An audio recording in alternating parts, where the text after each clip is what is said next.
Audio clip number 17، اس میں انشاءاللہ سورہ بقرہ کی آیت نمبر 43 سے لے کر 46 تک کی آپ تلاوت، ترجمہ اور تفسیر صراط الجنان سنیں گے۔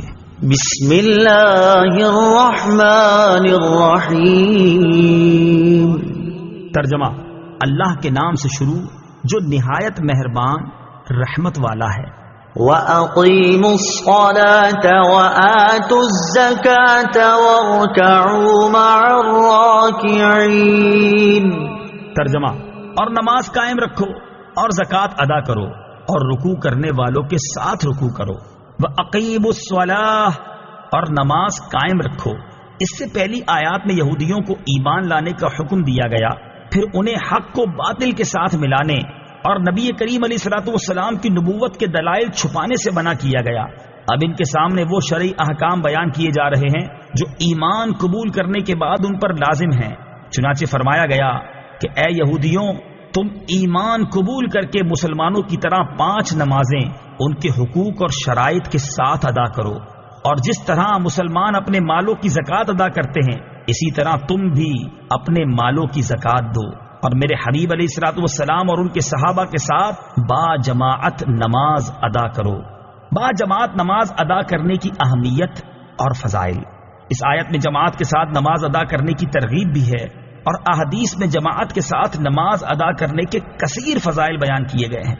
چنانچہ بخاری شریف کی حدیث ہے، حضرت عبداللہ بن عمر رضی اللہ تعالی عنہما سے روایت ہے، نبی اکرم صلی اللہ تعالی علیہ وسلم نے ارشاد فرمایا، جماعت کے ساتھ نماز پڑھنا تنہا پڑھنے سے 27 درجے زیادہ فضیلت رکھتا ہے۔ حضرت عثمان غنی رضی اللہ تعالیٰ عنہ کے غلام حضرت حمران رضی اللہ تعالیٰ عنہ سے روایت ہے، حضور اقدس صلی اللہ تعالیٰ علیہ وسلم نے ارشاد فرمایا، جس نے کامل وضو کیا پھر فرض نماز کے لیے چلا اور امام کے ساتھ نماز پڑھی، اس کے گناہ بخش دیے جائیں گے۔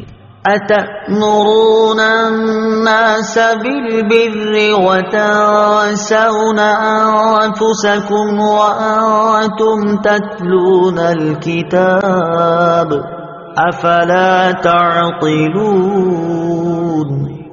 ترجمہ: کیا تم لوگوں کو بھلائی کا حکم دیتے ہو اور اپنے آپ کو بھولتے ہو، حالانکہ تم کتاب پڑھتے ہو، تو کیا تمہیں عقل نہیں؟ أَتَأْمُرُونَ النَّاسَ بِالْبِرِّ، کیا تم لوگوں کو نیکی کا حکم دیتے ہو؟ تفسیر صراط الجنان میں ہے، یہ آیت مبارکہ ان یہودی علماء کے بارے میں ہے جن سے ان کے مسلمان رشتہ داروں نے دین اسلام کے متعلق دریافت کیا تو انہوں نے کہا، تم اس دین پر قائم رہو، محمد صلی اللہ تعالی علیہ وسلم کا دین حق اور کلام سچا ہے۔ یہ ان یہودیوں کے حق میں نازل ہوئی جنہوں نے مشرکین عرب کو حضور اقدس صلی اللہ تعالی علیہ وسلم کے مبعوث ہونے کی خبر دی تھی اور حضور پرنور صلی اللہ تعالی علیہ وسلم کی پیروی کرنے کی ہدایت کی تھی۔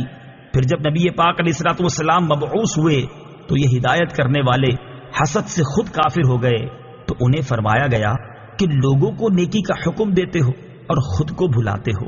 یاد رہے، اس آیت کا شان نزول خاص ہونے کے باوجود حکم عام ہے، اور ہر نیکی کا حکم دینے والے کے لیے اس میں تعزیانہ عبرت ہے۔ وَاسْتَعِينُوا بِالصَّبْرِ وَالصَّلَاةِ وَإِنَّهَا لَكَبِيرَةٌ إِلَّا عَلَى الْخَاشِعِينَ الَّذِينَ يَظُنُّونَ أَنَّهُم مُّلَاقُو رَبِّهِمْ وَأَنَّهُمْ إِلَيْهِ رَاجِعُونَ۔ ترجمہ: اور صبر اور نماز سے مدد حاصل کرو، اور بے شک نماز ضرور بھاری ہے مگر ان پر جو دل سے میری طرف جھکتے ہیں، جنہیں یقین ہے کہ انہیں اپنے رب سے ملنا ہے اور انہیں اسی کی طرف لوٹ کر جانا ہے۔ وَاسْتَعِينُوا بِالصَّبْرِ وَالصَّلَاةِ، اور صبر اور نماز سے مدد حاصل کرو۔ تفسیر صراط الجنان میں ہے، اس آیت کی ایک تفسیر یہ ہے کہ اس سے پہلی آیت میں بنی اسرائیل کو سید المرسلین صلی اللہ تعالی علیہ وسلم پر ایمان لانے، ان کی شریعت پر عمل کرنے، سرداری ترک کرنے اور منصب و مال کی محبت دل سے نکال دینے کا حکم دیا گیا، اور اس آیت میں ان سے فرمایا جا رہا ہے کہ اے بنی اسرائیل، اپنے نفس کو لذتوں سے روکنے کے لیے صبر سے مدد چاہو، اور اگر صبر کے ساتھ ساتھ نماز سے بھی مدد حاصل کرو تو سرداری اور منصب و مال کی محبت دل سے نکالنا تمہارے لیے آسان ہو جائے گا۔